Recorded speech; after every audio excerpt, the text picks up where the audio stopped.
अवधूत चिंतन श्री गुरुदेव दत्त श्री स्वामी समर्थ महाराज की जय। तर आपण छांदोग्य उपनिषदाचा अभ्यास चालू आहे आपला आणि त्याच्यामध्ये मागच्या रविवारी आपण दुसरा अध्याय पूर्ण केला आणि त्याच्यानंतर आपण तिसरा अध्यायाला प्रारंभ केला। तेव्हा त्या तिसऱ्या अध्यायामध्ये आपण सुरुवात केली आणि आदित्य म्हणजे सूर्याच्या विविध ज्या स्थिती आहेत आणि त्याच्यामध्ये ही मधुविद्या कशी आहे ह्याचं आपण अध्ययन प्रारंभ केलं होतं।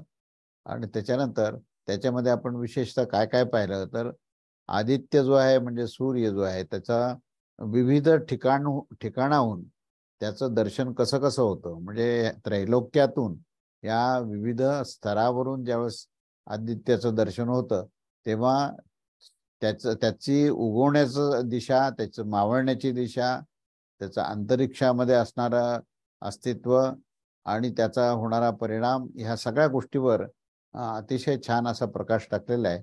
तेव्हा त्याच्या दुसऱ्या मंत्रामध्ये आपण असं पाहिलं की आदित्याच्या पूर्व दिशेकडील जो प्रकाश आहे आणि त्या प्रकाशाचे जे किरणाचे जे स्रोत आहेत ते अंतरिक्षा रूपाने त्याचे छत म्हणून काम करतं। म्हणजे इथे पूर्ण या मधमाशाचं पोळ आणि त्याच्यामध्ये असलेले मध आणि ह्या मधमाशा या सगळ्याचं एक रूपकात्मक वर्णन करून त्याचा संबंध ह्या सूर्यदेवतेशी कसा आहे, चारी वेदाशी कसा आहे असा हे वर्णन केलेलं आहे। आणि ह्या निमित्ताने त्रैलोक्याचं वर्णन आहे, सूर्याची स्थिती आहे आणि चारी वेदाचा तिथे संबंध कसा आहे हे आपण पाहिलं। तर त्याच्यामध्ये आपण हे पाहत होतो की रुक म्हणजे ऋग्वेद, तर रुक हाच मधुकर आहे, म्हणजे ह्यालाच मधमाशी असं म्हटलं तर त्याला मधमाशीला जे काम करतो तो तर त्या ह्याच्यावर जे तो त्याचा परिणाम आहे तो ऋग्वेदाचं मध्ये असलेलं ज्ञान आणि ते ऋग्वेद पुष्प हेच त्या मधुकराचं ते परिणाम आहे तो। आणि तिथे सोम आदी हे सर्व जे आहे हे सर्व जलरूपामध्ये असलेलं अमृत तत्व आहे, जे रुकरूपी जो मधुकर आहे ह्या ऋग्वेदाचा त्या ठिकाणी अभिताप केलेला असं म्हटलंय। अभिताप या शब्दाचा अर्थ असा आहे की त्याच्यामध्ये आपण पूर्ण म्हणजे घुसळण केली पूर्ण आणि त्या ऋग्वेदामध्ये असलेलं जे काही नवनीत आहे ते नवनीत आपण बाहेर काढलं म्हणून तो अभितप्त झालेला जो ऋग्वेद आहे त्याच्यातून जे काही आपल्याला प्राप्ती झाली त्या पूर्ण घुसळण्याने, तर त्याच्यामध्ये जे जे प्राप्त झालं त्या प्राप्तीमध्ये प्रामुख्याने यश मिळतं, तेज मिळतं, इंद्रिय मिळतं, वीर्य मिळतं आणि अन्नाद्य रूप रस अशा प्रकारचे विविध रस हे प्राप्त होतात असं त्या दुसऱ्या आणि तिसऱ्या मंत्रामध्ये असं म्हटलेलं आहे। आणि त्याच्यानंतर पुढे चौथ्या मंत्रामध्ये म्हणजे याचं विवेचन आपण खूप विस्ताराने पाहिलं दुसऱ्या आणि तिसऱ्या मंत्राचं। आणि त्यानंतर चौथ्या मंत्रामध्ये आपण हे पाहिलं की ह्या ठिकाणी जे विविध प्रकारची जी उपलब्धी आहे त्याच्यामध्ये यश हा सगळ्यात महत्वाची उपलब्धी आहे की तुम्ही ऋग्वेदाचं अध्ययन केलं, ऋग्वेदांमध्ये असलेलं जे ज्ञान आहे ते घुसळून काढलं, म्हणजे खऱ्या अर्थाने उपनिषद किंवा ब्राह्मण जे आहेत त्याचं तुम्ही अध्ययन केलं आणि त्याचं रसरूपामध्ये जो प्रभाव आपल्याला प्राप्त झाला तर तो संपूर्ण ज्ञान प्राप्त झालं आणि ज्ञानाच्या आधारावरच माणसाला यश मिळतं। म्हणून हे यश इत्यादी जो रस आहे तो विशेष रूपाने या ठिकाणी प्राप्त होतो। आणि तिथे आदित्याच्या पूर्व भागात ह्या रसाने आश्रय घेतला आणि आदित्याचा जो रोहित रूप आहे म्हणजे लाल रूप, म्हणजे जो उदय होणारा जो सूर्य आहे तर तो रोहित रूप त्याला म्हटलं आहे। तर ते रोहित रूप हेच त्याचं हे रसस्वरूपामध्ये आहे। त्यामुळे असं हे यश जे आहे ते त्याची उपमा दिली आहे की सूर्याच्या उगवण्याची जी स्थिती आहे त्या उगवण्याच्या स्थितीला त्यांनी ह्या ठिकाणी त्याचं वर्णन केलेलं आहे। तेव्हा असं हे वर्णन आपण ह्या विविध वेदामध्ये जे केलं तिथे हा प्रथम खंड जो आहे तो संपतो। आणि त्यानंतर आता द्वितीय खंडामध्ये आता हाच विषय पुढे घेतलेला आहे। तसा ऋग्वेद असा विषय घेतला तसा हा यजुर्वेदाचा संबंध कसा आहे या ठिकाणी या ह्याच्यामध्ये द्वितीय खंडामध्ये इथे असं म्हटलेलं आहे की मंत्र असा आहे की यत अथ येस्य दक्षिणा रश्मयस्ता एवास्य दक्षिणा मधुनाड्यो यजु यजुष्येव मधुकृते यजुर्वेद एव पुष्पताम अमृता आपहा. ऋग्वेदासारखाच ऋग्वेद या ठिकाणी यजुर्वेदाचं त्या ठिकाणी वर्णन केले आहे की इथे जेव्हा सूर्याचे दक्षिण दिशाची किरणे असतात त्यावेळेस म्हणजे जेव्हा दक्षिणायनकडे जेव्हा मध्ये सूर्य जो असतो त्याची ही दक्षिण दिशेने त्याची फेरी चालू असते आणि तेव्हा त्याच्या माध्यमातून जे किरण येतात ते दक्षिण दिशेतून किरण येतात तेव्हा दक्षिण दिशावर्तीनी ह्या मधुनाड्या आहेत. म्हणजे ह्या मधु आणि मधुच्या मध्ये निर्माण झालेला हा जो मध सर्वत्र प्रसरतो तो ह्या ठिकाणी दक्षिण दिशेतून हे किरण येतात तर त्या किरणाच्या ठिकाणी संबंध जो आहे तो यजुर्वेदाचा आहे. तेव्हा यजुश्रुती जी आहे ती त्यालाच मधुकर असं म्हटलंय कारण ती स्वतः ह्या संबंध यजुर्वेदाच्या माध्यमातून हे हा जो मधुकर आहे तो मधुकर हा स्वतःच यजुर्वेद आणि यजुर्वेदाच्या अनुसार असणारी श्रुती आहे त्याच्यातून जी प्राप्ती होते ती सोम आदी रूप अमृतच आहे आणि ते आपरूपामध्ये आहे असं या ठिकाणी या पहिल्या मंत्रामध्ये म्हटलेलं आहे. त्याच्यानंतर त्याचा आशय असा आहे की अथ एस्य दक्षिणा रश्यया इत्यादी श्रुतीचा अर्थ हा पूर्वी आपण स्पष्ट केला त्याप्रमाणे यजुश्रुतीच ही मधुकर आहे. अर्थात यजुर्वेद विहित कर्मामध्येच यजुमंत्रच पूर्ववत त्या मधुकरांच्या समान आहेत. यजुर्वेद विहित कर्मच हे पुष्पस्थानीय असल्या कारणाने त्याला पुष्प असं संबोधन केलेलं आहे आणि ह्याच्या बरोबरच हा सोम जो आहे तो अमृत रूपाने आपरूपामध्ये प्राप्त होतो असे हा तिसऱ्या खंडामध्ये ह्या पहिला मंत्र आहे. त्याच्यानंतर पुढे मंत्र 2 आणि 3 मध्ये काय म्हटलंय की तानी वा एतानी यजुष्येतम यजुर्वेद अभ्यतम तपंस्तस्या भितत तपस्य यशस्तेजः इंद्रियम वीर्यम अन्नाद्य रसो जायत तदक्षरम अतद आदित्यम अभितो श्रयत तद्वा एतद्य देत आदित्य तस्य शुक्लम शुभ्रम.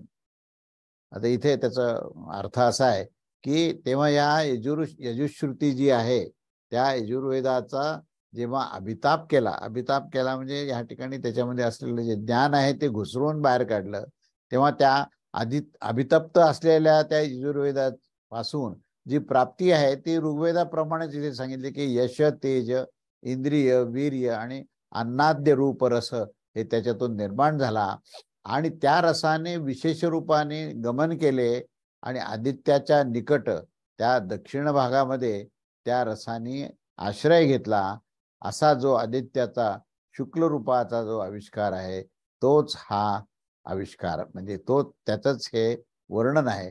म्हणजे शुक्ल यजुर्वेदाचा संबंध जो आहे तो ह्या ठिकाणी ही माध्यान्ह स्थितीमध्ये जेव्हा सूर्य असतो त्यावेळेस तो शुभ्र रूपामध्ये असतो आणि तो अतिशय तेजस्वी आणि प्रखर असा असतो. तर त्या यजुर्वेदाचं अध्ययन करून त्याच्यामध्ये प्राप्त झालेलं जे काही ज्ञान आहे आणि त्या ज्ञानाच्या अधिष्ठानावर असलेलं जे काही यजुर्वेदाच्या अनुसार जे कर्म केल्या जातं आणि जी काही भगवत भक्ती त्याच्यातून प्राप्त होते तर त्याची उपलब्धी जी आहे ती यश तेज इंद्रिय वीर्य आणि अन्नाद्य रूप रस आहे. आणि असा हा अन्नाद्य रूप जो रस आहे तो स्वतः त्या आदित्याच्या निकट म्हणजे त्या दक्षिण भागामध्ये आश्रय घेण्यासाठी जातो आणि तो आदित्याच्या शुक्ल रूपाचा तो आविष्कार आहे असे या ठिकाणी हे वर्णन आहे. त्याच्यानंतर पुढे त्याचा आशय असा आहे की आता आपण जे काही अर्थ पाहिला त्याचा अर्थ आशय असा आहे की त्या यजुश्रुतीनेच या यजुर्वेदास अभितप्त केले होते. म्हणजे ही जी श्रुती आहे ना श्रुती ही मुख्य ही अभितप्त केल्यानंतर असलेली प्राप्ती आहे. म्हणजे आता आपण जसं आहे छांदोग्य उपनिषद आपण जे वाचतोय तर ही उपनिषद म्हणजेच श्रुती आणि हे छांदोग्य ज्याप्रमाणे सामवेदाची श्रुती आहे आणि सामवेदाला अभितप्त केल्यानंतर प्राप्त होणारी जी उपलब्धी आहे तर ती उपलब्धी जशी सामवेदात छांदोग्य उपनिषदामध्ये मिळते, तशीच यजुर्वेदामध्ये असलेली जी जी काही श्रुती आहे ती अभितप्त केल्यामुळे, म्हणजे त्याच्यातलं ज्ञान काय आहे, त्या ज्ञानाचं जे रस आहे तो रस आपण निर्माण केला आणि त्याचा आपण तो ग्रहण केला, तेव्हा ह्या आदित्याचं रूप ह्या ठिकाणी दक्षिण दिशेतून तो जातोय आणि शुक्ल रूप आहे आणि तो सर्व काही मधु आहे. अशा प्रकारे ह्या छांदोग्य उपनिषदातील तृतीय अध्यायामध्ये जे द्वितीय खंड चालू आहे, द्वितीय खंडातील तृतीय अध्याय इथे संपलेला आहे. आता ह्याचा तृतीय खंड काय, आदित्याची पश्चिम दिक संबंधीने ह्या त्याचे जे किरण बाहेर पडतात ते मधु म्हणजे मधुविद्येच्या दृष्टीने, मधुनाड्यादी दृष्टी जी आहे त्या दृष्टीने काय आहे हे ह्या मंत्रामध्ये सांगितलं आहे की अथ एस्य प्रत्यंचो रश्मयस्ता एवास्य प्रतिच्यो मधुनाड्य समान्येव मधुकृता एव पुष्पम ता अमृता आपहा.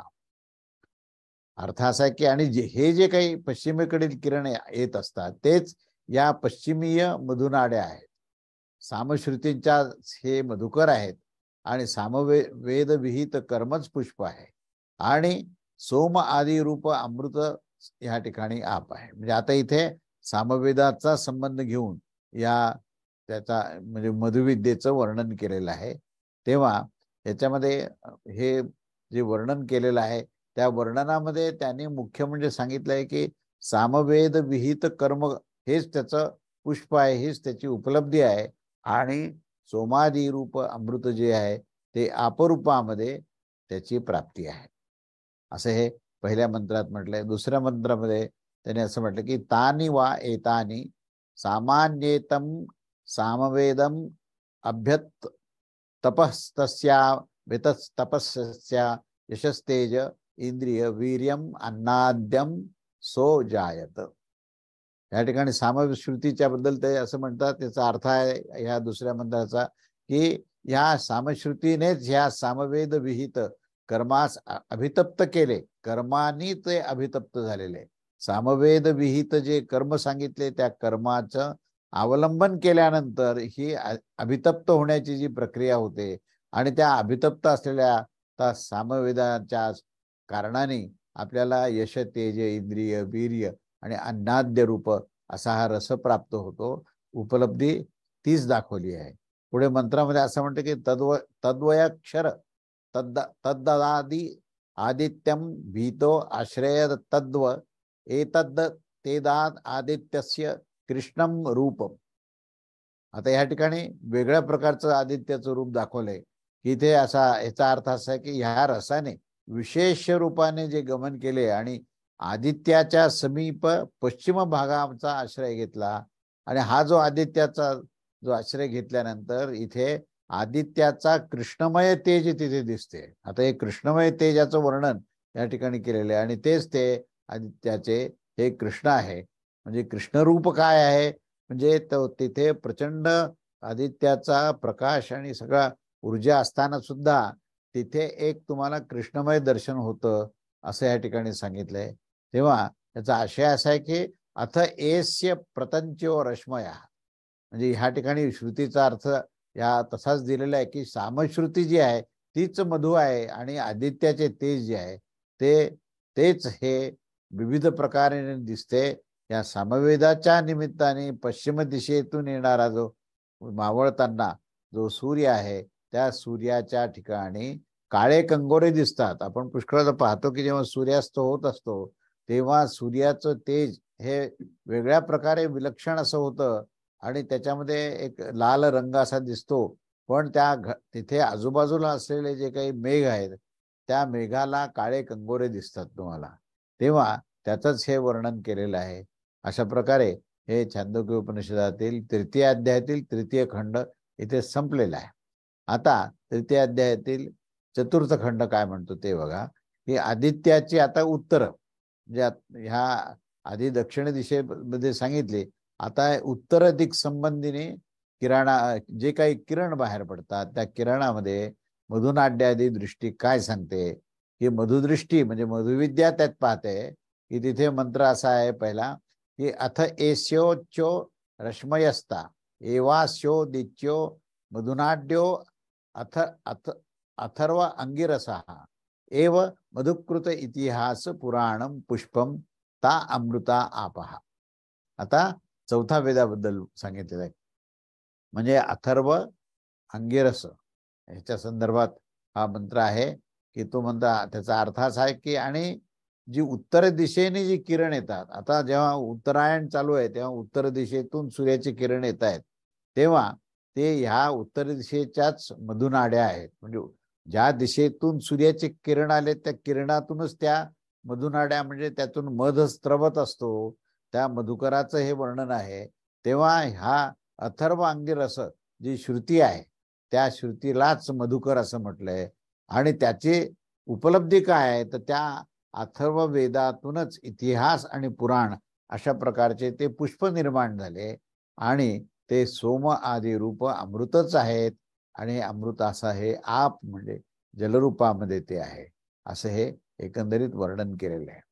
पुढे अंगिरसाबद्दल पुढे सांगतात की तेवा एता अथर्व अंगिरस एतादि इतिहासम पुराणम अभ्यतम तपम तस्यम अभितप्तस्य यशस्तेज इंद्रियम वीर्यम अन्नाद्य रसोम जायत. म्हणजे साधारण तोच पूर्ण त्यांनी सांगितलंय की त्याचा अर्थ की या अथर्व अंगिरस ची जी श्रुती रूपामध्ये जे उपलब्धी आहे त्याच्यामध्ये त्याला जेव्हा अभितप्त केले तेव्हा त्याच्यातून काय बाहेर आलं, आपल्याला कुठल्या प्रकारचे पुष्प मिळाले तर इतिहास आणि पुराण, म्हणजे पुराण ग्रंथ जे आपण पाहिलं 18 पुराण आहेत आणि त्याच्यानंतर महाभारत रामायण वगैरे हे आपण पाहतो ते हा इतिहास आहे.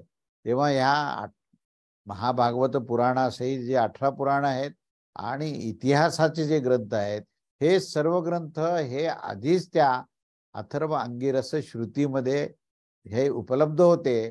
त्या श्रुतीमध्ये जेव्हा घुसळून त्याचा अभितप्त केलं तेव्हा त्या अभितप्तातून जे बाहेर आलेलं आहे तो हा इतिहास आणि पुराण आहे. तेव्हा इतिहास पुराणाची उपलब्धी या अथर्व अंगिरस श्रुतीमधून आपल्याला प्राप्त झालेली ही अशा प्रकारची महत्वाची बातमी सांगतायत. तेव्हा अभितप्त झालेला हा इतिहास पुराण पुरुष पुष्पाने त्याला प्राप्ती झाल्यानंतर त्याच्या अध्ययनाने काय मिळतं, अध्ययन केल्याने तर यश तेज इंद्रिय वीर्य आणि अन्नाद्य रूप रसाची उपलब्धी होते. असा हा दुसरा मंत्र झाला. तिसरा मंत्र ह्या संदर्भात असा आहे की यद्वय अक्षर तदा आदित्यम भीतो आश्रय तद्वा एतद्देतद आदित्याद्यस्य परम कृष्णम रूपम. तेव्हा ह्या रसाने विशेष रूपाने गमन केलं आणि आदित्याच्या निकट ह्या उत्तर भागाचा त्यांनी आश्रय घेतला तेव्हा आदित्याचे अत्यंत कृष्ण रूप आहे हेच आपण पाहिले. याचा आशय तोच आपण आता पाहिला तो की अथये स्यो दंचोर रश्मय इत्यादी मंत्राचा जो अर्थ आहे तो पूर्वीप्रमाणेच आहे. तेव्हा अथर्व अंगिरस ऋषीच्याने जे प्रत्यक्ष केले गेलेले जे मंत्र आहेत त्या मंत्रांना अथर्व अंगिरस असं म्हटलेलं आहे. कारण कर्माने प्रयुक्त होऊन तेच ते मंत्र म्हणजेच मधुकर आहेत आणि इतिहास पुराण हे त्याचे पुष्प आहेत. त्या इतिहास आणि पुराणांमध्ये हे अश्वमेध यज्ञामध्ये परिप्लवा रात्रीमध्ये ही कर्म इत्यादी अंगरूपाने त्याचा विनियोग केला जातो हे प्रसिद्धच आहे. तेव्हा या आदित्याचा जो परमकृष्ण अतिशय असा तो कृष्ण रूप आहे तोच तो मधु आहे. अशा प्रकारे या छांदोग्य उपनिषदामधील 3ऱ्या अध्यायातील हे चतुर्थ खंड या ठिकाणी संपूर्ण झालेला आहे. त्यानंतर पुढे आदित्याची ऊर्ध्व. आता म्हणजे या आपण मी आता जसं सांगितलं की विविध प्रकारच्या ह्या लोकातून जेव्हा तुम्ही सूर्याचं अध्ययन करता तेव्हा तुम्हाला सूर्य जे आहेत हे विविध दिशेमध्ये उगवताना आणि त्याच्या विरुद्ध दिशेने मावळताना दिसतात. तर आता सूर्याची ऊर्ध्व दिक संबंधी मधुनाडीची दृष्टी आहे. म्हणजे ऊर्ध्व दिशेतून तो उगवतो आणि अधः दिशेतून तो मावळतो असं या ठिकाणी या मंत्रामध्ये सांगितलंय. असा चतुर्थ खंड पहिला मंत्र. अथ एस्यो ऊर्ध्वार्ष्म अस्ता एवास्यो ऊर्ध्वा मधुनाड्यो गुह्या एवादेशा मधुकृतो ब्रह्मव पुष्पम त अमृता आपहा. तेव्हा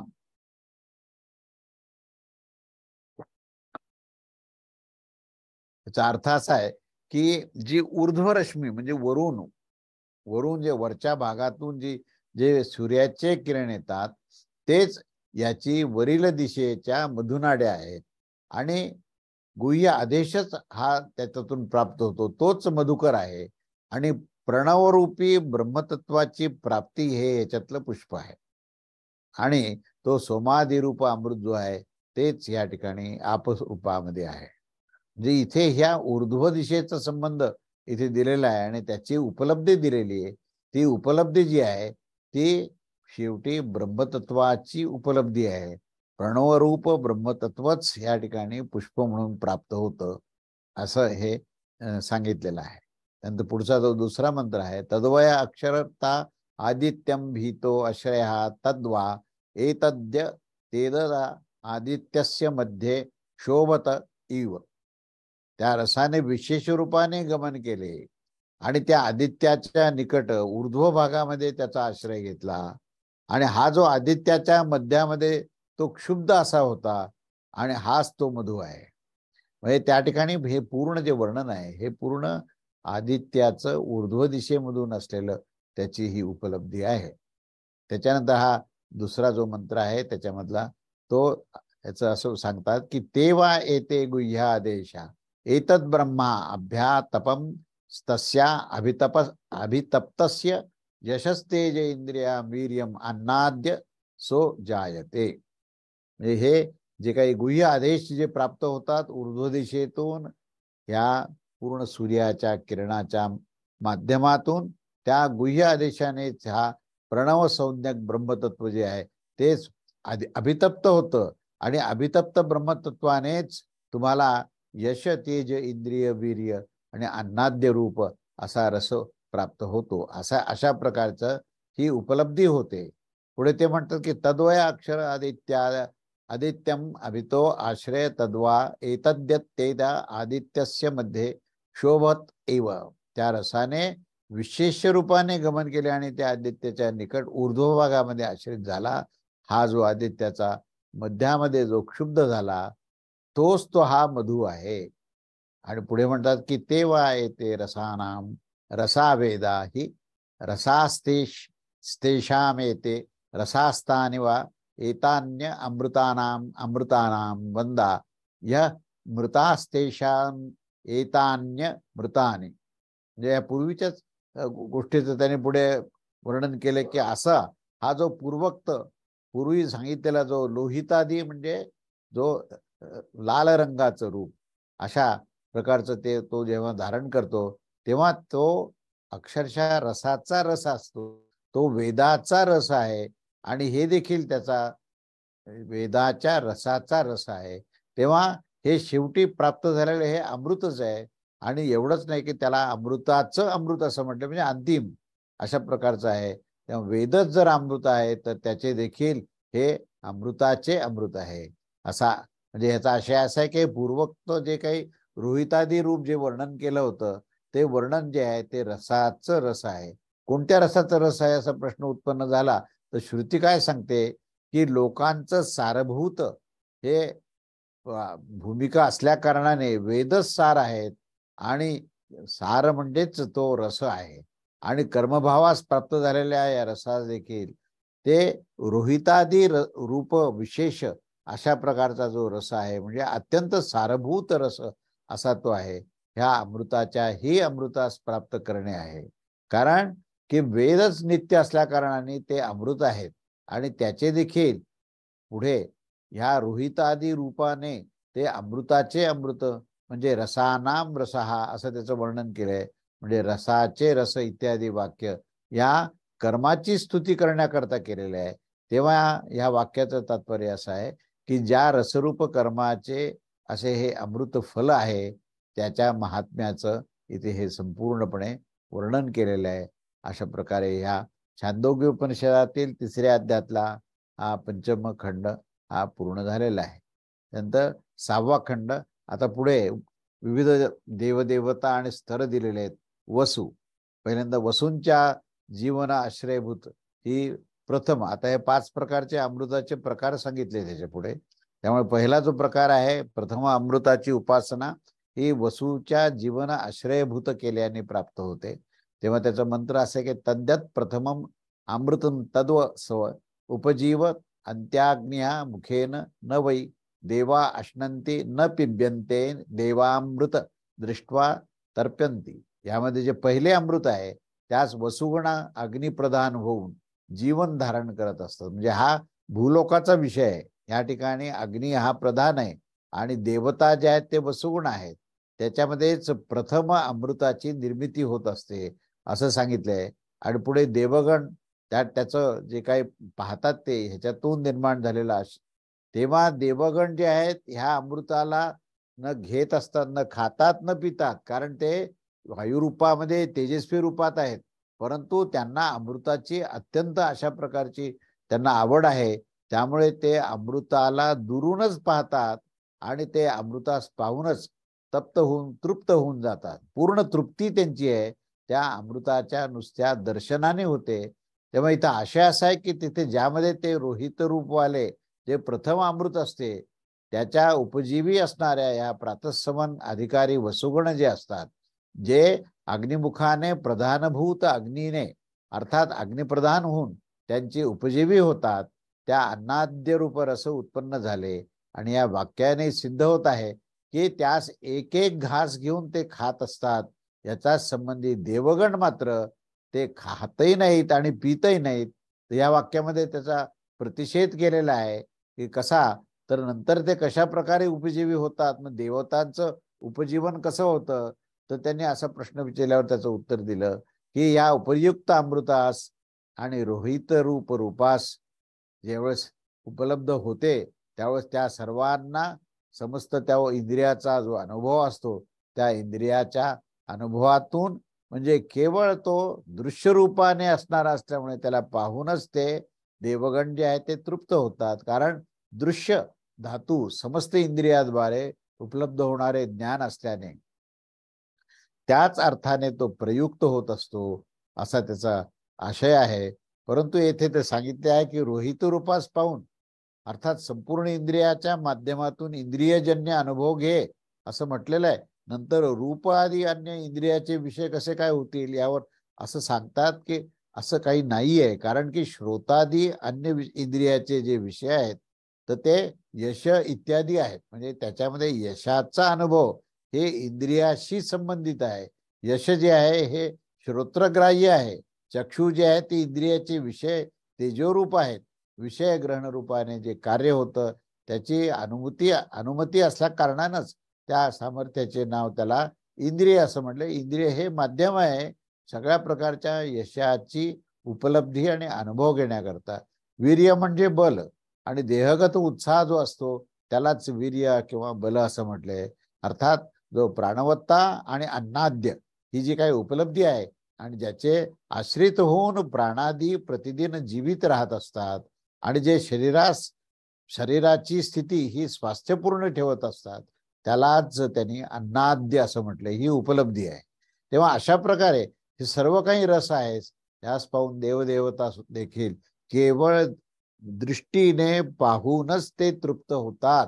ते प्रत्यक्ष खात नाहीत किंवा पित नाहीत.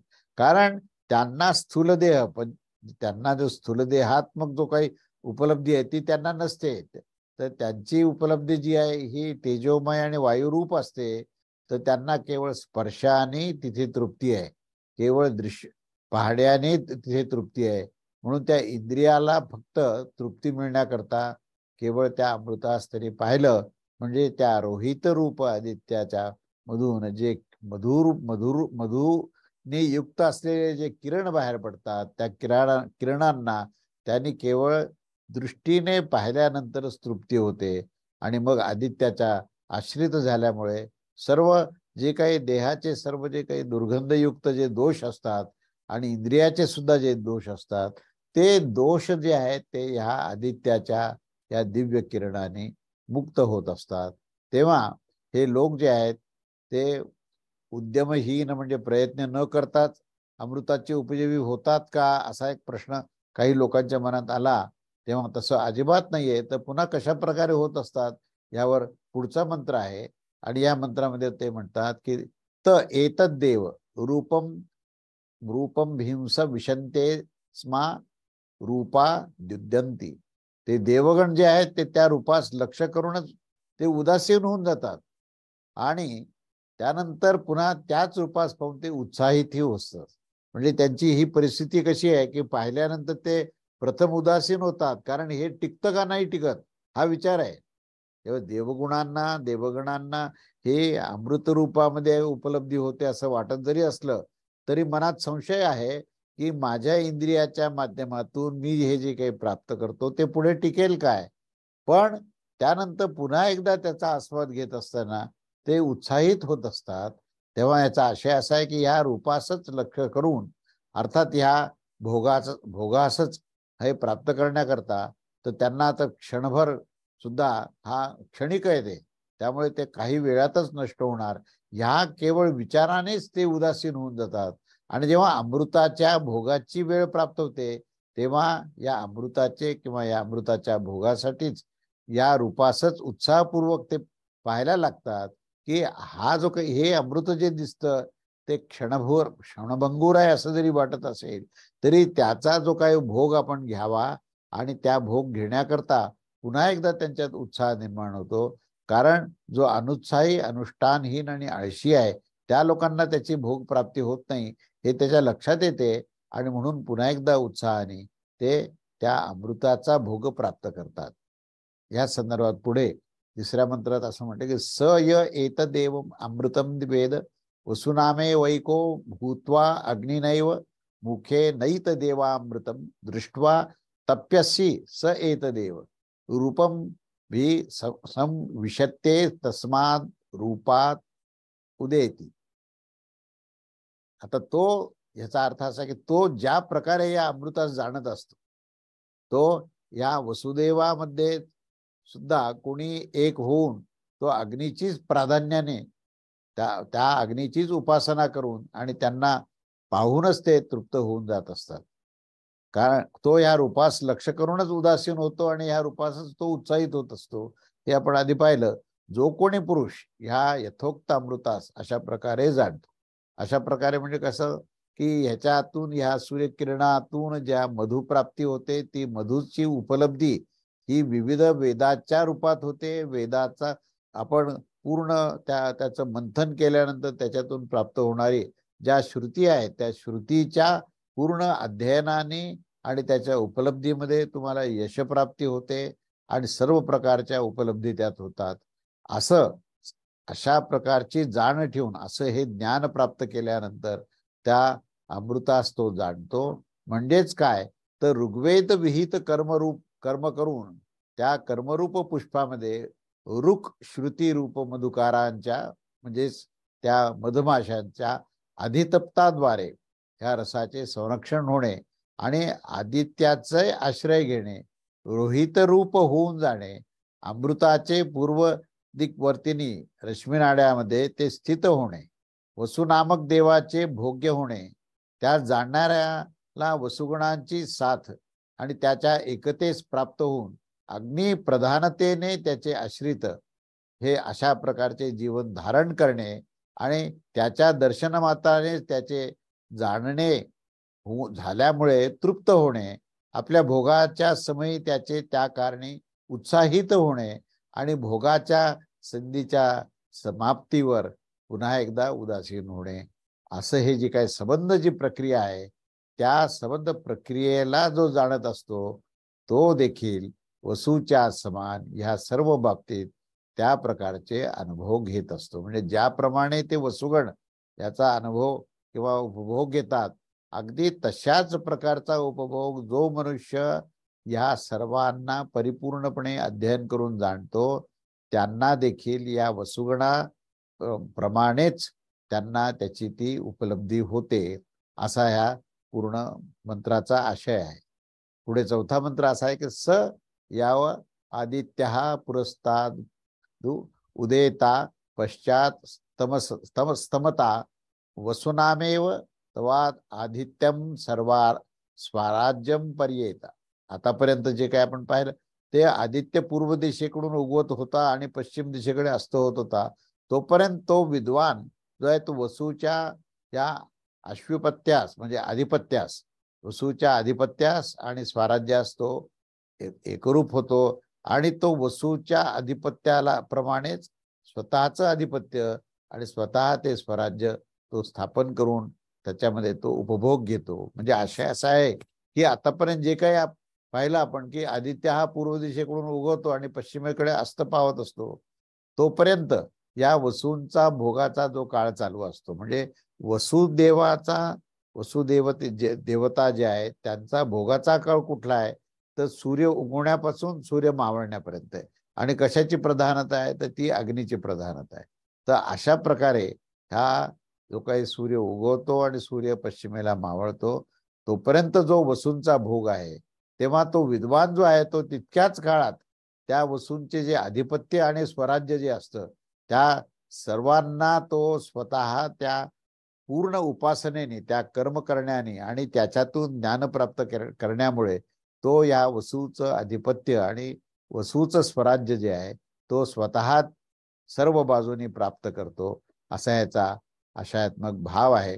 आणि ज्याप्रमाणे हे चंद्रमंडलामध्ये स्थित करणाऱ्या हे कर्मपरायण पुरुष जे असतात ते देवतांचे भोग्य होऊन परतंत्र होऊन राहत असतात, त्याच प्रकारे हे राहत नाहीत, हे स्वतंत्र होतात. कारण हे स्वतः त्या ज्ञानाने युक्त होतात आणि जेव्हा मनुष्य त्या ज्ञानाने युक्त होऊन कर्म करतो त्यावेळेस त्याची परतंत्रता नष्ट होते. त्यामुळे त्याच्यावर त्याला म्हटलेलं आहे की असा जो मनुष्य आहे तो त्या वसु देवतांचे जे आधिपत्य आणि स्वराज्य आहे त्या स्वराट भावास ते स्वतः प्राप्त होऊन घेतात. अशा प्रकारे या छांदोग्य उपनिषदातील तृतीय अध्यायातील हे षष्ठ खंड जे आहे ते या ठिकाणी म्हणजे 6वा खंड इथे परिपूर्ण झालेला आहे. आता म्हणजे वसुदेवताच्या नंतरचा ज्या दुसऱ्या देवता आहे म्हणजे रुद्र, या रुद्राबद्दलचा आता पुढचा खंड चालू आहे. तेव्हा ह्या 7व्या खंडामध्ये रुद्राच्या जीवन आश्रयभूत द्वितीय अमृत, आपण प्रथम अमृत पाहिलं ते वसुदेव गणांच्या बद्दल पाहिलं आपण. आता हे द्वितीय अमृत आहे, तर ते द्वितीय अमृत हे 7व्या खंडामध्ये दिलेलं असून या रुद्राचा जीवन आश्रयभूत द्वितीय अमृताची इथे उपासना कशी आहे ती सांगितली आहे. तेव्हा मंत्र असा आहे की अथ यद अद्वितीयम अमृतम तद्रुद्रा उपजीवंती इंद्रेण मुखेन न वै देवा अश्नंती न पिबंते देवामृत दृष्ट्वा तृप्यंती.